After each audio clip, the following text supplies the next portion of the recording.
Allez, là c'est parti, la FAQ. Vous l'attendez depuis un petit moment, je l'avais annoncé, mais c'est pas la peine d'être bougon hein, derrière l'écran en train de se dire bon bah voilà, il a mis son temps, voilà. Là maintenant elle est sortie, Hein, on va arrêter de chipoter un petit peu, puis let's go. Hein, on part sur la première question, tout simplement. Voilà. Quel est ton parcours d'avant YouTube? Une formation en particulier? Quel a été ton parcours étudiant et professionnel? Moi, mon objectif petit, c'était de devenir comédien ou acteur. En France, pour faire du théâtre ou pour être comédien, en fait, il y a 8 grandes écoles pour former les futurs acteurs de demain. En gros, dans chacune de ces écoles, ils prennent 6 filles, 6 garçons.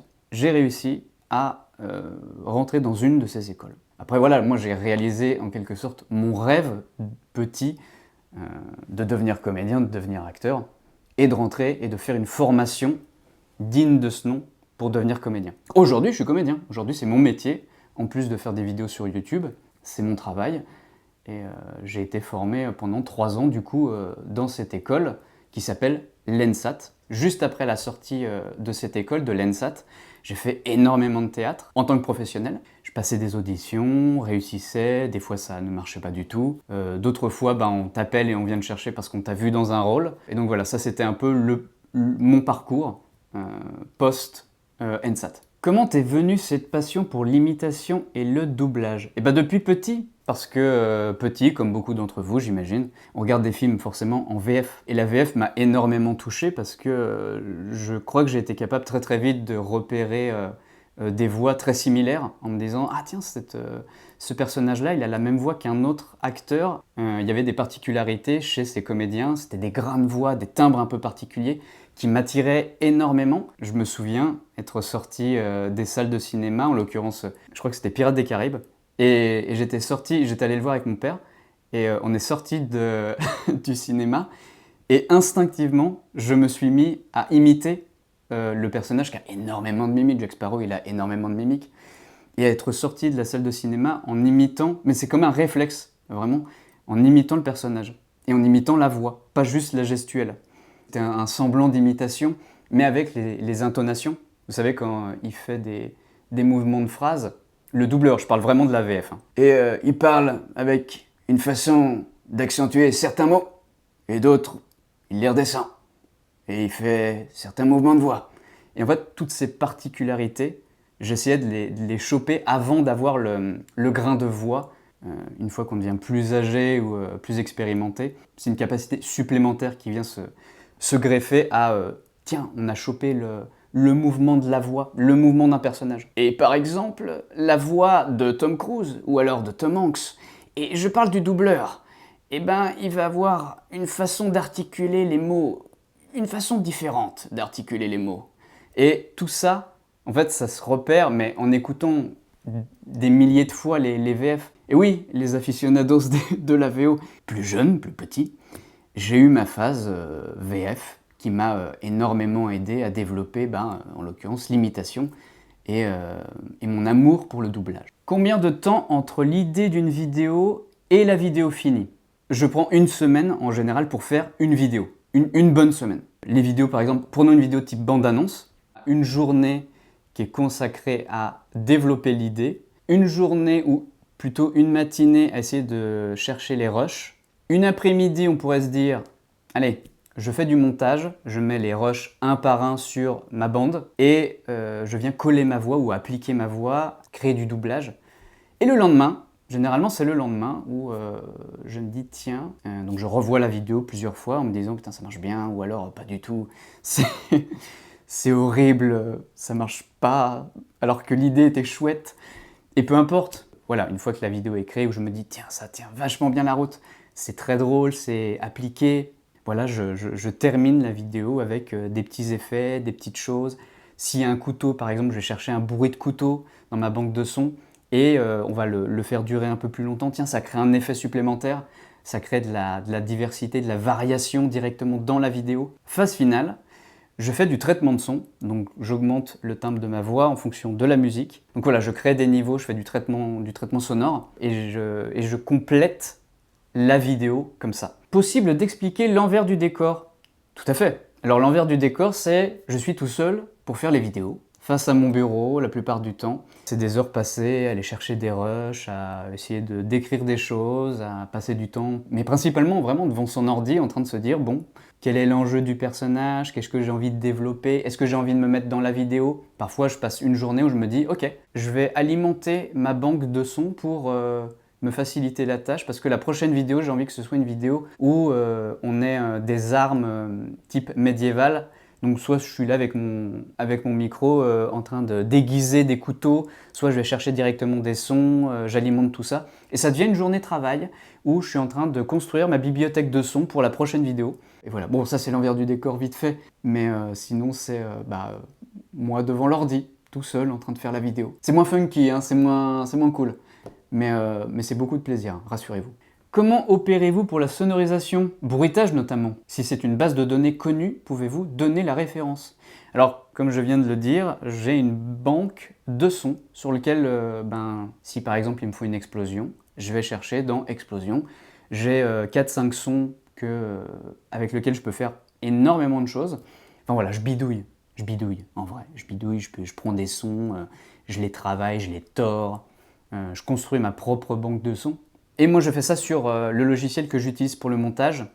Alors je vous préviens tout de suite, toutes les marques que vous allez entendre si jamais je donne des noms de marques, il n'y a aucun partenariat avec ces marques-là. Bref, le logiciel que j'utilise pour le montage c'est Final Cut Pro 10. Dans Final Cut Pro, il y a déjà une banque de sons assez développée. Après évidemment, si vous voulez vous appliquer à créer quelque chose d'unique, si vous avez du temps, passez ce temps aussi à créer, à développer votre banque de sons, votre propre banque de sons.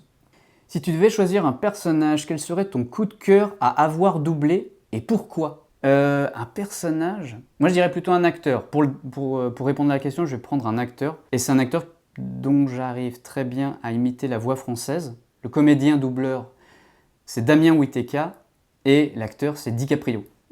J'ai énormément grandi avec les films de DiCaprio. C'est un acteur que je trouve extraordinaire. Il est très très bon dans tout ce qu'il fait. Il est impérial, impeccable. La façon dont il crée justement ces explosions. Un acteur explosif comme DiCaprio quand il est énervé, je trouve ça génial et ça m'attire beaucoup. Et en tant qu'acteur, moi je me nourris de cette chose-là. Je vais aller le chercher, je vais essayer de faire la même chose. Donc c'est là où l'imitation par exemple, je m'en sers énormément de ce talent-là.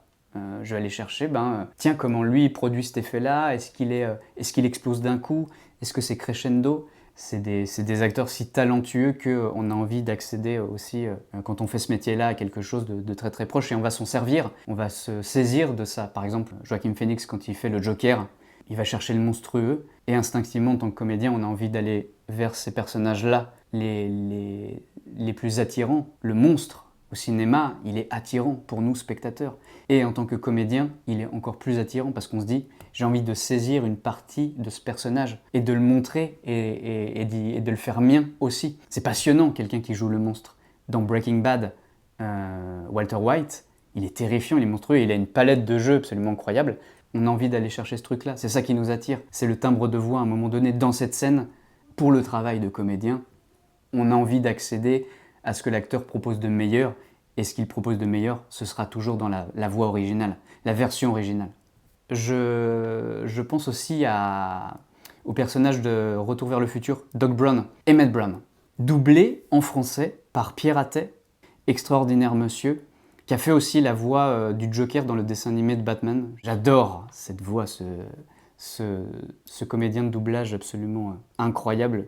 Je pense que c'est un des meilleurs, c'est mon préféré, peut-être. C'est mon préféré en termes d'acteur, de comédien de doublage. Christopher Lloyd, il est excellent, il est cartoonesque. Et je veux dire, quand tu es comédien de doublage et que tu fais le doublage de ce gars-là, mais ça doit être incroyable. C'est génial, c'est comme doubler un dessin animé. Les personnages ou les curseurs du personnage que l'acteur interprète, ils sont hyper développés. C'est exagéré, mais quand t'es comédien, c'est du pain béni.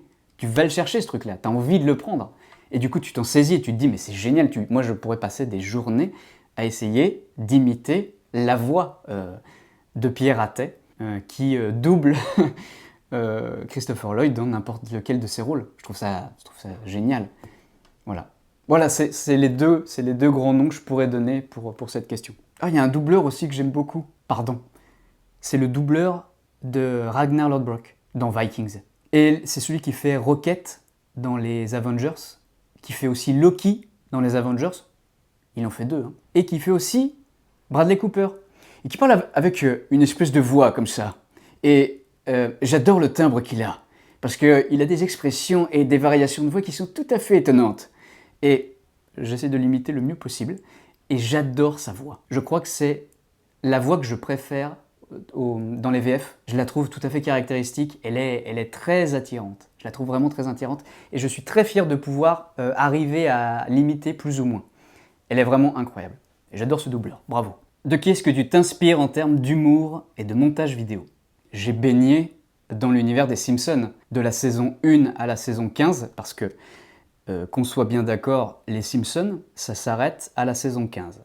Hein. Après ce qu'ils en ont fait, voilà, on n'est pas là pour débattre évidemment, mais ça me plaît plus du tout. Ou si vous connaissez que les Simpsons d'aujourd'hui avec les dernières saisons, je vous invite à les dévorer. Alors même si aujourd'hui on se dit, tiens, il n'y a plus la qualité, mais la saison 1, 2, 3, 4, 5, c'est des Simpsons que vous ne connaissez pas. C'est déjanté, les scénaristes, ils partent dans tous les sens. C'est du Rick et Morty. Et le doublage en français, mon Dieu, mais il est monstrueux, il est génialissime. D'ailleurs, petite anecdote, la comédienne doubleuse qui interprète Marge Simpson en français, c'est une comédienne qui vient aussi de l'ENSAT, la même école que moi. Les Simpsons, voilà, ça c'est un univers qui me parle et qui certainement a nourri beaucoup de choses, et en particulier tout ce qui fait une partie de mon humour. Évidemment, ça vient de cet univers-là. J'ai parlé juste avant de Rick et Morty, mais Rick et Morty, pareil, ça part dans tous les sens. D'une autre façon, mais je trouve ça génial. Et de la même façon, Dan Harmon a créé aussi une série qui s'appelle Community. Il faut aller regarder Community si vous ne connaissez pas. Pareil, c'est une inspiration, une source d'inspiration absolument monstrueuse. C'est vraiment trop bien. J'adore cette série. Ça fait partie des séries que j'aime aller regarder parce que je me dis, tiens, ça va pas me prendre la tête. Donc allez regarder, et en plus c'est super bien fait, c'est hyper intelligent. Quoi d'autre? The Office. The Office parce que c'est la meilleure série humoristique de tous les temps. Vous n'avez jamais vu The Office? Courez voir The Office. Hyper inspirant, pareil. Mon humour, à fond. Les Monty Python, évidemment, un incontournable de l'humour. Il y a aussi, je pense au sketch de SNL, Saturday Night Live, que vous pouvez retrouver sur YouTube. Tous les sketchs qu'ils font, et en général ils prennent des guests, mais énormes. On voit Daniel Craig reprendre son rôle de James Bond dans des circonstances justement loufoques et délirantes. Mais pareil, c'est génial, ils partent dans tous les sens. Les acteurs se moquent d'eux-mêmes. Véritablement, ces choses-là, qui sont complètement barrées et loufoques, m'inspirent. Il y a aussi un film auquel je pense, parce que la question c'était aussi qu'est-ce qui t'inspire en termes d'humour et de montage vidéo. Il y a un film qui m'a fait repenser le montage au cinéma, c'est le film Vice avec Christian Bale. C'est des mecs qui ont fait un biopic sur une personnalité des États-Unis dans un moment de l'histoire qui était très compliqué, donc avec un sujet très grave, et ils arrivent à le remplir d'humour. Christian Bale est juste extraordinaire, c'est une performance d'acteur qui a été saluée et vraiment ça fait partie des rôles les plus intrigants que j'ai pu voir au cinéma, parce que c'est un acteur déjà qui arrive à se métamorphoser avec beaucoup d'élégance et de subtilité, au-delà du fait qu'il arrive à transformer son corps et à le développer, ou à justement, quand vous voyez le Batman et qu'il a pris, je sais plus, 30 kilos de muscles, et que dans The Machinist, il a perdu 30 kilos, etc. C'est tout à fait incroyable aussi, mais l'implication qu'il y a derrière dans la façon de développer un personnage, et surtout de développer un personnage donc, qui existe vraiment dans la vraie vie, et de le tourner en ridicule tout en gardant quelque chose de très très très sérieux. Allez voir ce film pour ça aussi. Et quand je disais que ça m'a inspiré dans le montage, c'est que le film, il se veut construit comme un film finalement tout à fait classique, avec un montage classique, mais à l'intérieur de ça, vous avez des inserts de scènes qui font penser à du documentaire. Ça m'a ouvert les yeux sur, voilà, on peut faire ça aussi au cinéma. Ça, on peut le faire, c'est autorisé en tant que réalisateur ou en tant que monteur vidéo, parce que personne ne l'a fait avant. À un moment donné, chez le spectateur, il y a un déclic de « Ah, mais ouais, mais c'est génial, mais bien sûr qu'on peut faire ça ». Voilà. Donc ça a été aussi un déclic, c'est une source d'inspiration aussi, parce que en tant que monteur, en tant que vidéaste, on se dit « Tiens, il y a des choses qui sont permises ». C'est une énorme source d'inspiration, par exemple, ce film. Je vais vous parler aussi d'un jeu vidéo qui m'a beaucoup inspiré et qui m'a particulièrement plu, c'est The Stanley Parable. Et ce jeu déconstruit la façon dont on est joueur ou acteur d'un événement, d'un jeu. En l'occurrence, ça parle vraiment de jeux vidéo. Ça parle vraiment dans la façon dont vous avez été conditionné à penser le jeu vidéo. Et ça déconstruit totalement la façon dont un joueur peut penser. Ce jeu-là est extraordinaire, est une énorme source d'inspiration pour beaucoup de choses. Ça me fait penser à tous les films de Nolan, par exemple, qui partent dans des directions... Je parle des films de Nolan autres que Dunkerque et Oppenheimer, qui sont renversants et génialissimes. Il va chercher un concept, comme moi je pourrais me dire, je vais chercher une idée, et je la traduis en film, il va chercher un concept, le rêve, le fait de remonter le temps, il va le faire à sa façon, à sa manière. Tout comme Stanley Parable, justement, il va nous faire penser ce concept de façon tout à fait différente. Remonter le temps, ok, on l'a déjà vu 10 fois dans les films. Mais moi je vous dis, remonter le temps, mais à l'envers, comme dans Tenet. On aime ou on n'aime pas, peu importe. Mais ça me fait penser à ça parce que c'est une source d'inspiration aussi, c'est-à-dire que toutes les idées sont déjà là, on n'a rien à inventer, mais par contre ce qu'on a inventé c'est la façon, c'est le prisme sous lequel on va choisir d'attaquer cette idée ou ce concept en se disant tiens, filmer comme ça ou penser de cette façon-là, ça offre un nouveau regard et pour le spectateur c'est nouveau. C'est quelque chose qui était inexploité, inexistant avant et qui nous surprend. En tant que spectateur on a envie d'être diverti et être diverti c'est être surpris et j'adore la façon dont ce jeu-là met en évidence des réflexes de joueurs ou de spectateurs, tout comme un film de Nolan peut le faire, et nous donner à penser ce mode de fonctionnement-là sous un autre angle. Voilà, je vous invite à aller évidemment voir les films de Christopher Nolan. Je m'en moque beaucoup, dans les vidéos vous voyez, des fois je fais des fausses bandes-annonces type Christopher Nolan. Il y en a qui ne vont pas être d'accord, mais j'adore tout ce qu'il a fait. En particulier, je pense que son meilleur film c'est Le Prestige. Incroyable. Et encore une fois, il y a Kristen Bell dedans. Qu'attendons-nous? Voilà pour les sources d'inspiration. Des conseils pour débuter dans le doublage. Le monde du doublage est bloqué, donc c'est très difficile de se faire une place dedans. C'est pas impossible. Mais là, il y a une guerre qui est en train de se passer entre l'intelligence artificielle, ce qu'on est capable de faire avec, et le monde artistique. Il y a déjà en fait des pays qui utilisent l'intelligence artificielle pour faire du doublage et qui virent leurs comédiens de doublage et qui font faire le doublage par des machines. Mais il y a certains pays qui le font aujourd'hui. Et c'est dingue, c'est un peu fou. Et du coup, voilà, véritablement, c'est la nature du monde dans lequel on vit, profit, efficacité, et s'il y a une personne à payer en moins, ils vont le faire. Mais les doubleurs sont en train de perdre leur travail, et du coup, il n'y a pas de nouvelles possibilités d'entrer dans ce monde-là.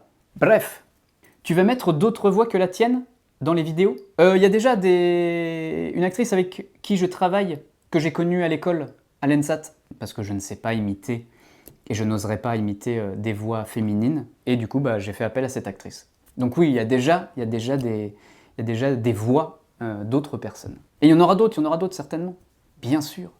Où t'es venue l'idée de faire de fausses bandes-annonces? La bande-annonce, elle a un code qu'on connaît tous, un langage commun de la bande-annonce, donc on n'a pas besoin de nous l'apprendre, et elle offre une liberté, une possibilité. T'as pas besoin d'avoir le personnage qui parle pour te dire que c'est lui qui parle. T'as besoin de la voir en visuel, tac, on a l'image du gars, et on a la voix en dessous, un peu feutrée, un peu mystérieuse, avec « je ne pensais pas ce que pensais, je voulais faire ça, mais en fait pas du tout ». Et on a le gars qui est juste comme ça, mais on sait que c'est lui qui parle. Il n'y a pas besoin d'avoir une synchro labiale, donc ça offre déjà un truc, une facilité supplémentaire. Mais ça offre aussi la possibilité, dans un temps qui est très court, de pouvoir dire énormément de bêtises qui n'ont aucun lien forcément entre elles, alors que dans une scène chant contre chant, tu as besoin qu'il y ait un raccord. Il dit quelque chose, lui répond, et lui répond à ce qu'il vient de dire. Là, dans la bande-annonce, il n'y a pas de réponse, c'est il dit ça, tac, on a cette info, tac, tac, tac, tu as une blague en plein milieu, mais tu as ton histoire, tu as ton fil rouge. Tu peux raconter ce que tu veux de façon très rapide, très concis. Donc du coup, l'idée de la bande-annonce, c'était plutôt ça m'offre une solution parce que c'est hyper efficace. Je peux faire toutes les histoires que je veux dans un temps très court, avec des plans totalement différents. Et du coup, c'est un luxe. Et les fausses bandes-annonces, voilà, c'était surtout trouver un format efficace. Efficacité. Et ça vous plaît, donc c'est cool. Est-ce que tu souhaites faire des collabs avec d'autres youtubeurs? Bien sûr. Je ne vais pas vous cacher que j'ai déjà fait des collaborations avec des youtubeurs qui ont demandé un travail sur la voix, donc je leur ai fait du doublage, et ils m'appelaient pour faire des imitations ou des scènes, parce que eux ils ont fait des inserts de scènes de films, et ils voulaient qu'il y ait un doublage humoristique dedans. Et ben moi j'étais là pour réaliser cette chose-là pour eux. Mais j'ai pas encore proposé, ou on m'a pas encore proposé de faire des collaborations, disons, plus classiques pour apparaître à l'image avec eux, pour le moment. Mais voilà, si jamais, évidemment, ça peut se faire, et j'accueillerai la proposition, évidemment, positivement. Est-ce que tu pourrais faire du doublage de dessin animé ou de manga? Il y a à la question dessin animé, ouais, carrément. J'aimerais bien faire un doublage de dessin animé. Ça a l'air génialissime. Je reparle de Rick et Morty parce que le personnage de Rick Sanchez, le héros, il est grandiose. Parce que les curseurs de ce personnage, ils sont poussés. Il est sans gêne, il est construit sans gêne. Et doubler ce personnage-là, je pense que ça doit être un régal. À mon avis, c'est trop bien. Un personnage qui est aussi grandiose et qui peut se permettre justement d'interloquer ou de parler aux spectateurs aussi. Ça, je trouve que ça rajoute quelque chose au doublage qui me plaît bien. Est-ce que tu aurais envie de faire un doublage professionnel pour un film ou autre?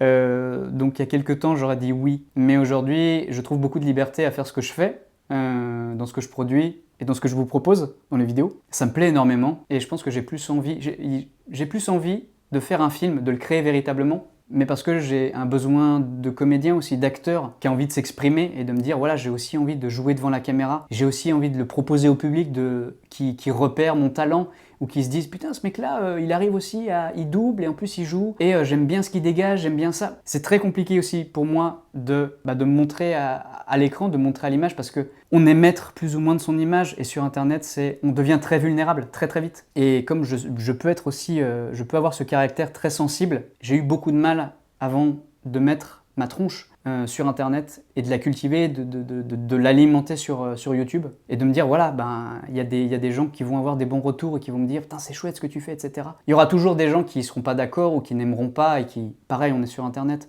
Il y a énormément de bienveillance dans tous les commentaires que je lis à chaque fois, et je vous lis tous. Et c'est très chouette de voir que vous êtes des fois dans le même délire, dans le même humour, et que je ne suis pas tout seul à partir en vrille et que vous suivez. Et j'adore, c'est génial. Voilà, encore une fois, je pars dans tous les sens. La question n'était pas là. Est-ce que tu aimerais faire du doublage professionnel pour un film? À l'époque, oui. Aujourd'hui, moins. Aujourd'hui, moins. Mais pourquoi pas? Pourquoi pas? Êtes-vous rôliste? Quel est votre univers jeu préféré? Est-ce que jeu préféré, c'est sous-entendu jeu de rôle préféré? Parce que moi, j'en vois qu'un. Parce que j'ai fait un peu de jeu de rôle, Donjons et Dragons. C'est le seul jeu de rôle auquel j'ai joué. Moi, j'adore l'Heroic Fantasy, par exemple. Pareil, baigné dans l'univers de Tolkien, parce que j'ai dévoré les livres, Le Seigneur des Anneaux. Moi, je considère que c'est dans la question, jeu préféré, c'est... bah oui, Donjons et Dragons. Jeu de société préféré. Si c'était jeu de société préféré, les gars, le jeu de loi, en vérité. Qui ne s'est pas éclaté sur le jeu de loi, quoi. Ah, tu tombes sur la case du puits, là, tu dois tout recommencer. Putain, les parties effrénées, là, en famille, trop bien. Sans hésiter. Non, sinon, autre jeu de société, Magic, le jeu de cartes. Je ne sais pas trop ce que ça devient, ce jeu de cartes, mais il était très populaire à l'époque. Il est sorti en 93. Ce jeu, il est devenu autant que les cartes Pokémon, mais voilà, il y a ceux qui jouaient aux cartes Pokémon et ceux qui jouaient à Magic, et les autres, qui avaient des amis. Et ben moi, je faisais partie de ceux qui jouaient à Magic. Donc j'ai beaucoup joué à ce jeu de cartes, je le trouvais très bien fait. Le seul problème, c'est que voilà, les cartes, ça coûte cher, et quand on est jeune, on n'a pas forcément de la thunasse, les amis. Et quand on est vieux non plus, finalement. À méditer. Allez, question suivante. Qu'utilises-tu pour ta barbe? Alors, publiquement, rien. Publiquement, rien. Après, je vais pas vous mentir, donc je vais vous donner l'astuce. Pareil, toujours aucun partenariat dans la vidéo, mais du yaourt. Qui n'a jamais mis un peu de yaourt sur la barbe pour lui donner un petit peu ce côté brillant. N'hésitez pas à me dire en commentaire quel yaourt vous préférez, si jamais vous utilisez d'autres formes de trucs, de la feta ou pour donner un peu un type de fromage qui n'a rien à voir du coup avec le yaourt. Voilà le secret, les amis. Allez, dernière question. El Padre Winnie reviendra-t-il? Oui. Oui, il va revenir, évidemment. Avec toute sa ferveur et tout ce qui fait de lui un personnage hors norme de la chaîne que vous appréciez tant. Donc oui, il va revenir. Voilà. Bon, en tout cas, cette petite FAQ, elle me fait énormément de bien. Et j'espère que vous l'accueillerez avec autant de bienveillance que vous avez réussi à accueillir tout ce que j'ai entrepris jusqu'à maintenant, tout ce que vous pouvez me dire, tous les retours que vous pouvez faire. Encore 1000 fois merci à tous ceux qui font des dons sur Tipeee. Ça m'aide énormément. C'est vraiment merci à tous ceux qui font ça. Si jamais le lien est dans la description. Je suis très très fier de la communauté qui se rassemble autour de mes vidéos et de ma chaîne. On se retrouve là un peu tous ensemble avec des délires particuliers et de voir que il y a tous ces gens autour, sachez que ça me fait énormément de bien. Donc voilà, merci à tous ceux qui font ce que la chaîne est aujourd'hui, ce qu'elle sera plus tard. J'adore être sur internet avec vous aussi. Merci du fond du cœur et à très bientôt pour une autre vidéo. Ciao. Now Lord knows